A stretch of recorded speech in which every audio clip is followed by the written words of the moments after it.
हेमंत दास से शादी, अशरफ से दोस्ती और मुक्ति रंजन के साथ अफेयर।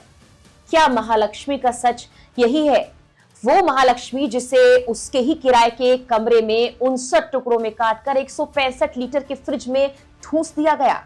2 से 3 सितंबर के बीच हुई इस हैवानियत भरी वारदात के बारे में सुनकर जो लोग अब तक 29 साल की महालक्ष्मी के पक्ष में इंसाफ की बात कर रहे थे, उनमें से कई लोगों ने पैर पीछे खींच लिए हैं।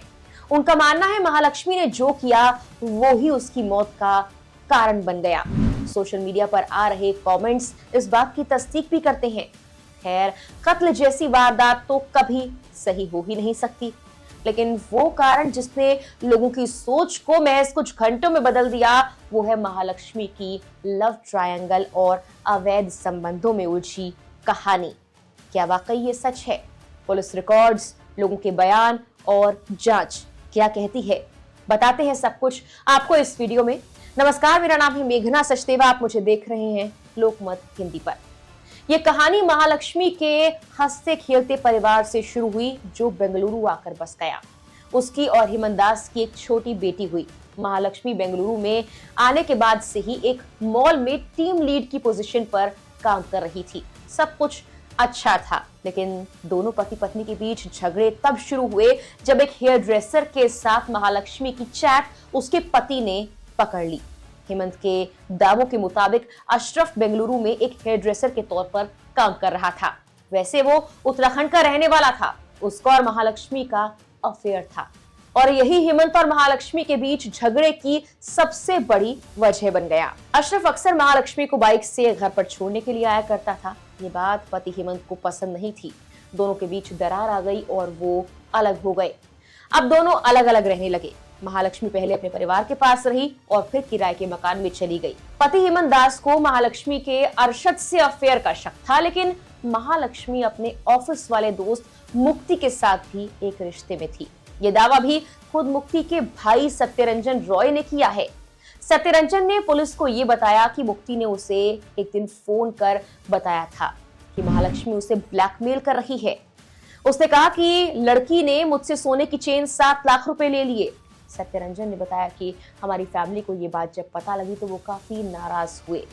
उससे कहा कि अगर सब कुछ इस लड़की को दे दोगे तो हम कहां जाएंगे। इस बीच सत्यरंजन को भी इस बात का अंदाजा नहीं था कि मुक्ति महालक्ष्मी का मर्डर कर सकता है और सत्यरंजन के बयान के बाद पुलिस को मुक्ति पर शक हुआ।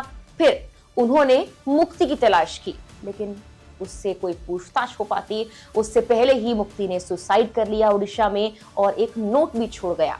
इस नोट में महालक्ष्मी के बारे में जो लिखा था वो इस लव ट्रायंगल वाली बात को साबित करने के लिए काफी था। नोट में लिखा गया था, मैं महालक्ष्मी को पसंद करता हूँ, उससे बहुत प्यार करता हूँ, लेकिन वो आए दिन मुझसे झगड़ा करती है। मैंने उस पर काफी पैसा खर्च किया, उसका बर्ताव मेरे लिए ठीक नहीं था। वो मुझे किडनैपिंग के केस में फंसाने की धमकी दे रही थी। मैं 3 सितंबर को महालक्ष्मी के घर पर गया, वो मुझसे बहस करने लगी। मैं बात कर ही रहा था तभी महालक्ष्मी ने मुझ पर हाथ उठा दिया। मुझे बहुत गुस्सा आया, इतना कि मैंने उसे मार डाला। गुस्से में मैंने जो कुछ किया वो गलत था। मैं डर गया था, इसीलिए भागकर घर आ गया था। मुक्ति के नोट को लेकर भी लोग कई तरह के सवाल कर रहे थे। अटकलें ये लगाई जा रही थी कि किसी ने उसे मार कर नोट लिखा है, लेकिन मुक्ति की मां ने जो बयान दिया उससे तस्वीर काफी हद तक साफ हो गई। कातिल की मां ने बताया कि उसका बेटा महालक्ष्मी को बहुत प्यार करता था, लेकिन महालक्ष्मी उसे ब्लैकमेल कर रही थी। वो उसे किडनैपिंग के झूठे केस में फंसाने की धमकी दे रही थी।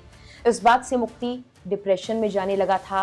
डिप्रेशन के चलते ही मुक्ति ने सुसाइड किया होगा। हालांकि ये एक तरफा प्यार था या कुछ और, अभी पुलिस इन सवालों के जवाब खंगालने में लगी हुई है। बता दें कि बेंगलुरु में 3 सितंबर को मुक्ति रंजन ने महालक्ष्मी की हत्या कर दी थी। कातिल ने उसके बाद महालक्ष्मी के 59 टुकड़े कर उन्हें फ्रिज में डालकर वहां से भाग गया था। ये फ्लैट जहां महालक्ष्मी किराए पर रह रही थी, ये कई दिनों तक बंद रहा। इस कारण किसी को इस बात की भनक तक नहीं लगी कि यह कुछ ऐसा भी हुआ है। बाद में 21 सितंबर की रात को मृतका की मां यहां पर आई, तब पता लगा कि आखिर यहाँ पर किस वारदात को अंजाम दिया गया है। लेकिन कातिल का कुछ भी पता नहीं लग पा रहा था। पुलिस ने जांच शुरू की तो पहले महालक्ष्मी के पति पर शक गया क्योंकि दोनों के बीच झगड़ा था। बाद में उसने जब अरशद का नाम लिया तो उससे भी पूछताछ की गई, लेकिन दोनों का ही इस केस से कोई लेना देना सामने नहीं आया। तब जाकर आखिरकार 67 लोगों से पूछताछ और इस मामले में गहन जांच के बाद पुलिस की शक की सुई पहुंची मुक्ति रंजन तक। और मुक्ति रंजन के भाई को जब कांटेक्ट किया गया तो उसके भाई सत्यरंजन रॉय ने जो कुछ बताया उससे साफ हो गया कि इस कत्ल की वारदात को मुक्ति ने ही अंजाम दिया है। फिलहाल के लिए इस वीडियो में इतना ही।